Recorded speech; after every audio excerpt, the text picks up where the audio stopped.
मैंने अपनी जगह पहचानी। रास्ते खत्म नहीं होते हैं, जहां खत्म होते हैं वहीं से एक दूसरा रास्ता बनता है। वो आपको चुनना है कि आप जाना कहां चाहते हो। एक पत्थर भी विश्वास क्यों जगा देता है। हम राम को क्यों पूछते हैं यार?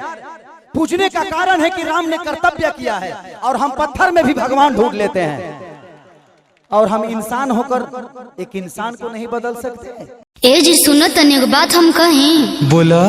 अब की रंग तो हम खेसारी जी के लगाए, काहे कि वहाँ के हमारे सपना में आलनिया। पागल हो क्या? क्या पागल हो क्या? क्या